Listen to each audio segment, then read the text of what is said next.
It was a typical night at Mark's house, the kind of night he barely thought about. He was lying on the living room couch, wrapped in the low sound of a movie he had already seen before. It was his Tuesday ritual, a bit of relaxation while Lisa, his wife, was out since she started her Spanish classes. These nights had become even quieter, and in a way, he even appreciated the space to think. But that night, something different happened.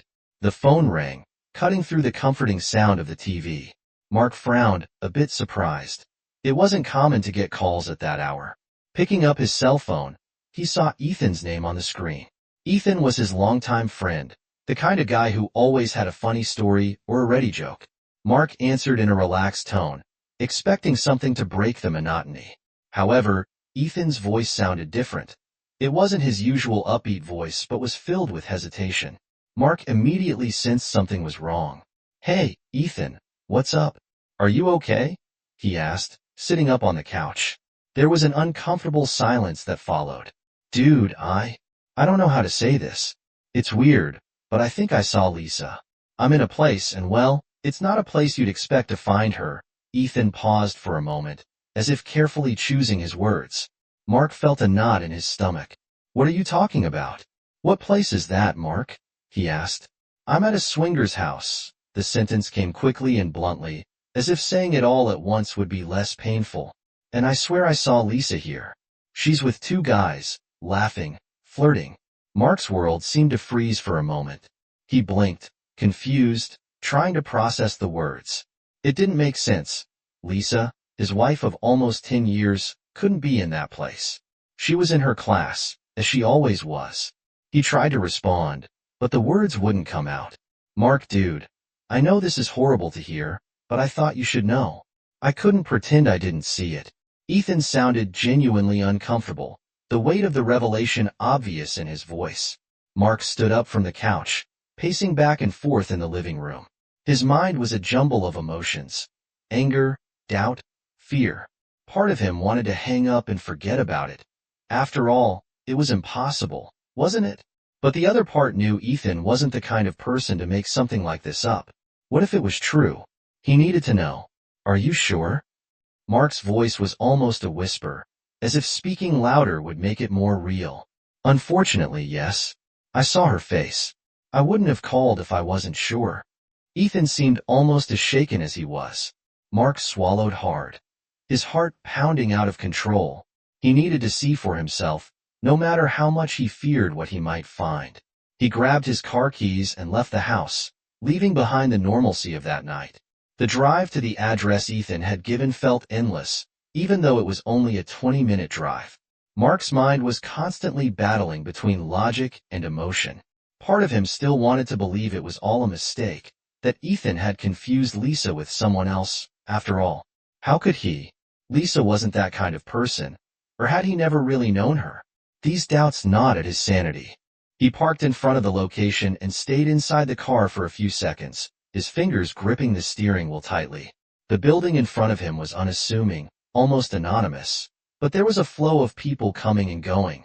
Some were laughing casually, others moved as if carrying heavy secrets. Mark looked away to avoid staring at anyone directly. He took a deep, deep breath, trying to convince himself that maybe it was all just a huge coincidence, a nightmare he would soon forget.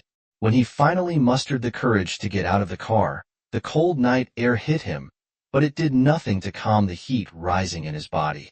Ethan was waiting for him near the entrance with a tense expression, unusual for his friend. Seeing him, Ethan gave a slight nod but avoided eye contact for a long time. "Is she still here?" Mark asked straightforwardly, his voice a bit firmer than he expected. "Yes, but man, are you sure about this? Do you really want to go in?" Ethan seemed uncomfortable, maybe regretting making the call, but he knew there was no turning back. Mark just nodded in confirmation. Entering that place was like crossing an invisible barrier. The environment was lit by soft lighting, with low music and laughter coming from all corners. People moved with a confidence that contrasted with the insecurity Mark felt. The smell of perfume mixed with something intoxicating made him even more tense. He followed Ethan, who seemed to know the way, dodging people and curious looks. Then Ethan stopped, looking towards a more secluded area. "It's over there," he said, pointing discreetly. Mark followed his friend's finger, and, as his eyes adjusted to what they were seeing, he felt like the ground had disappeared. Lisa was there, sitting on a dark leather couch with two men beside her. She looked relaxed. The smile on her face, the laughter that echoed softly as she touched one of the men's arms, was an image he could never erase from his mind. For a moment, he froze. His body seemed unable to move, and thoughts came in chaotic waves. He tried to find a rational explanation, but nothing made sense. It was like watching a horror movie, except he was the main character. The betrayal wasn't just in Lisa's actions, but in how naturally she seemed to live it. And then something inside him snapped. The paralysis gave way to an almost automatic urge to confront her. He took the first step, eyes fixed on her, and the distance between them began to close. Each step was loaded with pain, anger, and above all, disbelief. Mark moved, each step heavy as if the ground was pulling him down. He heard nothing but his own heart pounding in his ears. When he was finally close enough, he stopped in front of the couch where Lisa was laughing carefree. Seeing her so at ease in that environment with those men was a blow he wasn't prepared to handle. Lisa's voice came out shaky, almost like a whisper, but loud enough to cut through the surrounding noise. She turned her face slowly, and her eyes met his. For a moment, he saw something that looked like shock, but it was quickly replaced by a cold expression, as if she was calculating what to say. "Mark, what are you doing here?" she asked, but her voice didn't sound like someone caught by surprise. There was a hint of challenge in her tone, as if she wanted to flip the situation before he could react. The two men beside her tensed up, exchanging quick glances. One of them, younger, tried to intervene. "Dude, I think you're in the wrong place. Let's talk this out calmly." But Mark ignored him completely. "I asked what's going on here this time." Her voice was firmer, almost cutting. He looked directly at Lisa, seeking an explanation, something that would make all this less absurd. But she just sighed, adjusting her posture as if she was forced to deal with something inconvenient. "Mark, don't make a scene. I was just having fun," she said, something that clearly you never understood.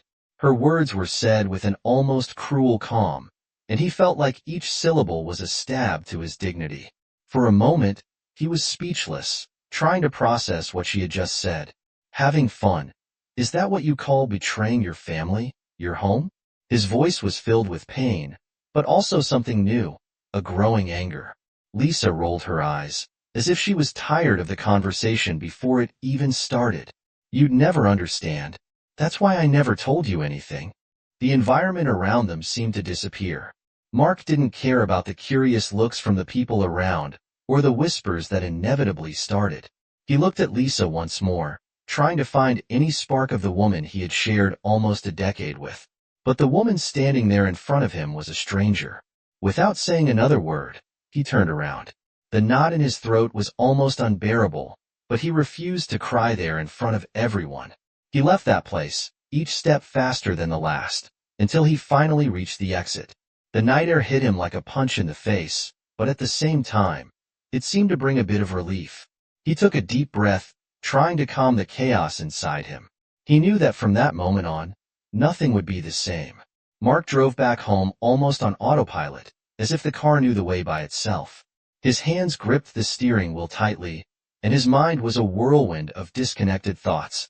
Lisa's words, "I was just having fun," kept echoing in his head, each repetition intensifying the weight in his chest. He arrived home and sat in the car for several minutes, looking at the door as if it were an insurmountable obstacle. After all, he knew that crossing it would mean facing reality once and for all.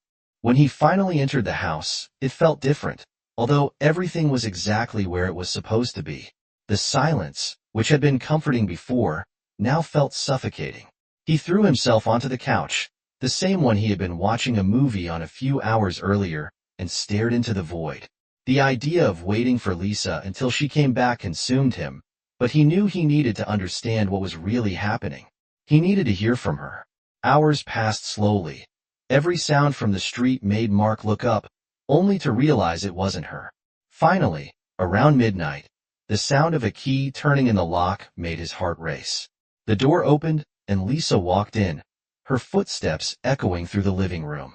Seeing him there, sitting, her expression wasn't one of surprise but something close to irritation, as if she already knew she would be confronted.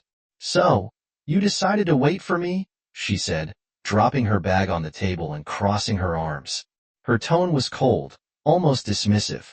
Mark took a deep breath, trying to control the anger and pain overflowing inside him. "You knew this was going to happen, didn't you? That I was going to find out. That's why you seem so calm now," he said, his voice firmer than he expected. Lisa sighed. As if dealing with something tedious, she replied, "I knew you'd find out someday." "Yeah, but honestly, I didn't think it would be like this, with Ethan calling you." How cliché. The way she spoke, as if the betrayal was just a detail, made something inside Mark break completely. "So, how long has this been going on? Since when did you think it was normal to go out and have fun like this?" He emphasized the last word sarcastically. She didn't hesitate. "Months, and honestly, Mark, I don't see this as cheating. I needed something you weren't giving me." He felt like he had been punched in the stomach, "Something I wasn't giving you. I gave you a house, stability, a marriage of almost 10 years, and still, that wasn't enough for you." Lisa laughed, but without humor. "You think giving things is enough? Our marriage died a long time ago, Mark. I just didn't tell you because I didn't think you'd understand." Mark's jaw dropped, but not in surprise. He realized that deep down, he might have known something was wrong, but he never wanted to face the truth. Still, hearing her admit it with such indifference was like reliving the moment he saw her at the club. It was brutal. "So that's it? You just decided to live this double life and think it's all okay?" he asked, staring at her, looking for any trace of regret. But she didn't look away. "I chose to be happy, Mark. If that hurts you, I'm sorry, but I'm not going to apologize for who I am." That was the last straw. Mark stood up slowly, his eyes fixed on her. "If that's who you are, Lisa, then I choose to leave this marriage now." Lisa didn't react immediately, but he noticed that his words had affected her. There was something in her eyes, a flicker of uncertainty, or maybe regret. But he didn't wait to find out. He went upstairs, closed the bedroom door, and started packing his things, determined not to let that relationship, or what was left of it, continue to destroy who he was. Mark spent the next few days in a whirlwind of emotions, deciding to leave that marriage. Although the right choice, it didn't make the process any less painful. Every corner of the house seemed to tell a story from a time that now felt so distant, almost like it belonged to someone else. The table where he and Lisa used to dine, the couch they shared on cold nights, even the photos stored in drawers, all carried a weight he didn't know how to handle. The divorce process began quickly, faster than he had imagined. To his surprise, Lisa seemed almost indifferent, as if the breakup was just another formality. She didn't even try to argue or ask for another chance, which in a way only reinforced his decision. However, for Mark, the emptiness left by the end of the marriage was inevitable. He found himself questioning his own identity, wondering who he was without Lisa, without that marriage he had worked so hard to build. It was Ethan, as always loyal, who helped him start to climb out of that emo hole. "Mark, this doesn't define who you are. How you handle it does. You're so much more than a betrayed husband, trust me." Ethan's words didn't erase the pain, but they planted a seed of strength he didn't know he had. Mark began to rebuild his routine, one step at a time. He went back to the gym he had abandoned years ago, found solace in books that had long been gathering dust on the shelf, and started accepting invitations to hang out with friends. Slowly, he realized there was life outside the marriage, and more than that, he still had control over who he could become. One of those nights, while walking through the park to clear his mind, Mark spotted a woman with a small group of people sitting in a circle. They were talking in an animated but welcoming tone. He approached, intrigued, and discovered it was a support group for people who had gone through divorces. Although hesitant, he ended up staying and for the first time in a long while found a space where he could talk about his feelings without judgment. It was there that he met Emily, a woman who had faced a similar betrayal. There was something in the way she spoke, a mix of resilience and empathy, that caught his attention. She wasn't stuck in the past. But she didn't ignore it either. She used her scars as fuel to become stronger, freer. Inspired by her perspective, Mark began to see his own situation in a new light. The divorce wasn't the end. It was an opportunity. Months later, when the divorce was finalized, Mark felt strangely at peace. He had turned the pain into learning, the betrayal into strength. Lisa was a closed chapter, and he no longer felt anger, only gratitude for rediscovering who he was. Reconnecting with himself led him to something unexpected. The certainty that even after a broken heart, life always offers new chances to love, to grow, to start over.